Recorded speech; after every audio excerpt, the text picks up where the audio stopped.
about to leave, already packing. Come with me, I'm not really asking. We'll get away to a place where we don't know. About to see the world in action.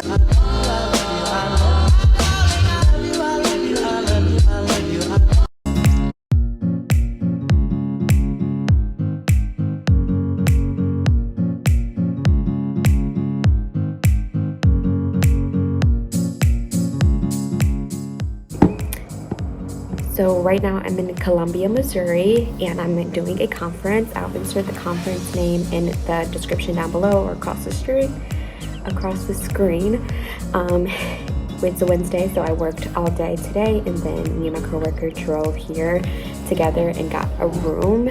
And this is the room that the conference is being held at. So this is the hotel where the conference is being held at. So we just got a room for convenience because my other coworker and my older coworker who doesn't work with us anymore is going to drive tomorrow morning. So they're going to leave about 6:15, 6:30 in the morning. So we opted out of that, and right now I don't have a car. So check out that vlog where I kind of like debrief my life, and I'll have it linked in the cards. And yeah, so she was kind enough to let me ride with her here. So yeah, I am about to get in the shower. I'll explain everything about the conference after, you know, I go through it and tell you what I've learned from it, what it was supposed to be about, and give you guys an update and a view. So I hope that you guys enjoy this type of video because it's different from my other social work videos where I just show you like a day in the life or I do a story time. So yeah, I wanted to give you guys a different perspective of what it is, or what does a big conference look like out of town, what it looks like to travel to one. And yeah, I'm excited. I haven't been to a conference like in person since 2019, and it's 2022 right now. So it's been a few years, obviously, because that I haven't actually been to one in person. So I've done some online, which I've shown in another vlog that I will list at the end of the video if you want to check that out. So I worked from home and I did a conference, so I worked half day. So this is a different type. This is a full day conference from 8 o'clock to 4 o'clock, and then we have almost a 2-hour drive home. But yeah, I will debrief you guys and kind of show you little snippets of what I get, if I get anything, what tomorrow looks like from start to finish. I don't normally vlog in front of my coworkers or with my coworkers, so this is going to be interesting. It's going to be a challenge. I'm going to try to push myself to give you guys a good perspective for those of you who haven't been a part of a conference before, or you haven't been licensed yet, or no one's taking you or providing you with information that you should. Even if you're not licensed, you should still go to conferences and learn, especially when it has something to do with your population or part of your field. So good morning, guys. Today is the day of the conference and we are about to get ready. I have on just a white v-neck from Target, and then I have on these like slacks. They're like a lavender purple from either TJ Maxx or Ross. And yeah, about to finish getting ready.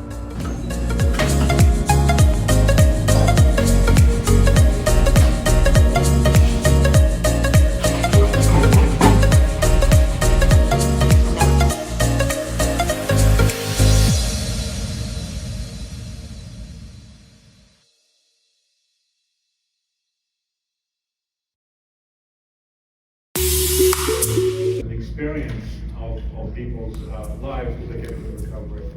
But what's interesting now, the National Institute of Alcohol Abuse and Alcoholism, these tend to be the positive consequences of getting into remission, oftentimes, which can feed back, which can mitigate that higher behavioral stress.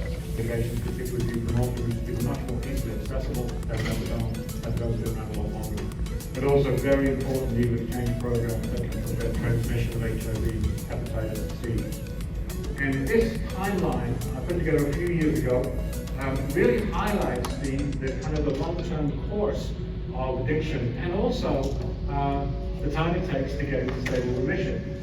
That's this kind of residual effect of chronic exposure to these substances.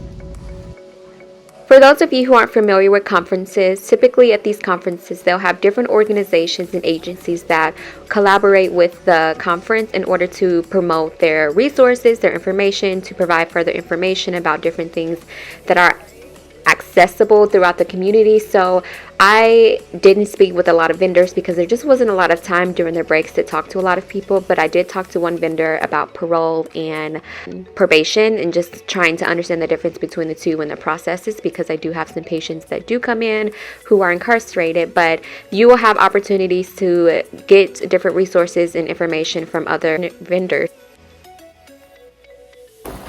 Okay guys, so we are on a break right now. We're back in our room cleaning up and getting ready to leave. We're gonna use the restroom, we're gonna take this up to the car, and then we have the second half of the speech. So I just insert all of those clips that I got. And like I said, I'll give you a whole synopsis about the event, so you'll see. You fail? So as you guys see, this is typically what a vendor's table will look like. They will have candy out to attract you, and they'll have all of their stats, their resources, what they do, a synopsis about their organization or agency, and how they can help you. They also do have representatives there to explain it to you.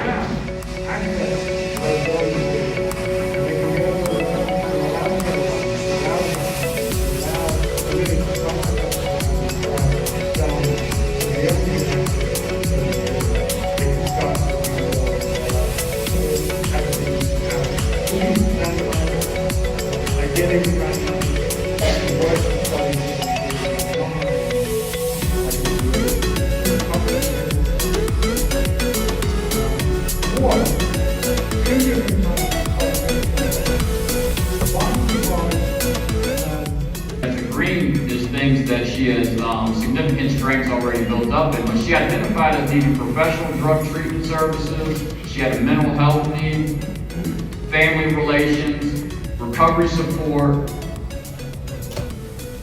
Little break. We just ate lunch, and I just wanted to get some fresh air. I'm probably gonna go use the restroom and then get back in there. But yeah, so far it's okay. The last presentation that we had was actually a really good presentation, so I enjoyed that one. And yeah, I'll check back in with you guys later. Right here, guys, my coworker and I ended up going to the bookstore because we actually graduated from Mizzou. This is where I got my master's degree, and so I never actually was able to go to the bookstore and get things like this, or really spend time at my alma mater because I did online. So this was a cool experience that we got to share together, so I wanted to show you guys.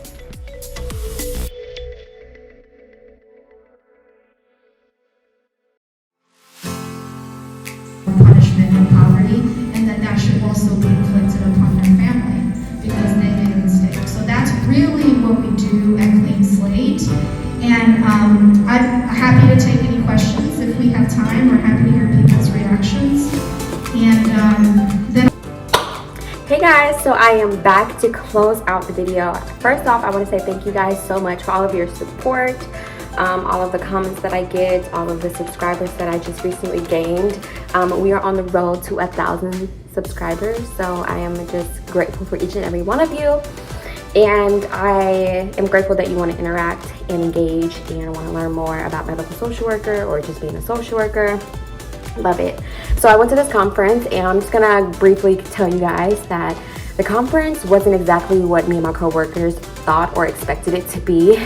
We wanted it to be more focused on ways to incorporate like interventions or how to integrate different practices into our day-to-day work and practice and encounters with patients.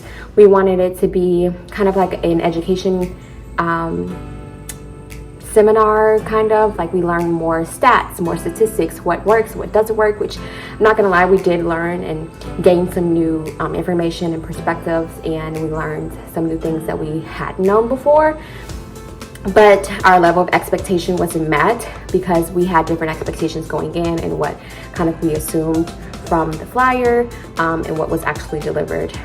But regardless, it's all good because I learned something. We were able to step away from the office and actually spend time with one another and get to know each other more. We were able to engage with other professionals, other different entities and organizations, and learning how to connect and mingle and learn. So that's really what conferences are about. It's a learning opportunity, but I did take some things away. I learned about the history of alcoholism in America and the epidemic for the opiates, and how the United States has grown and developed over the last 50 years in trying to tackle and address the issue. I learned about a new initiative to get more patients, more clients, more people an opportunity to clean their record if they have a felony or a misdemeanor. Obviously, there's a lot that goes into that. My state is a state that is potentially going to adopt that and allow people's records to be expunged.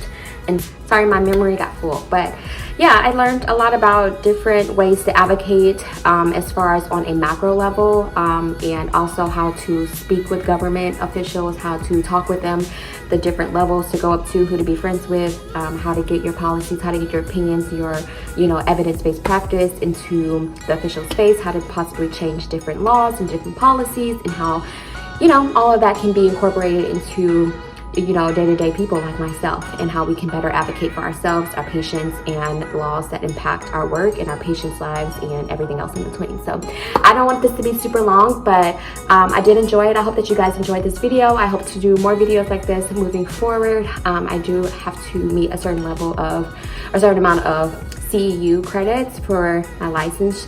So I will be doing more, and I will link the video that I did from home doing another conference. But I hope that you guys enjoyed.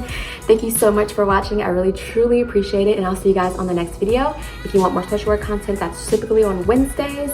Lifestyle videos will be on Saturdays. And I have a lot of traveling and stuff coming up. So those videos will be coming up or already posted. So love you guys so much. And I'll talk to you next time. Be safe, be smart.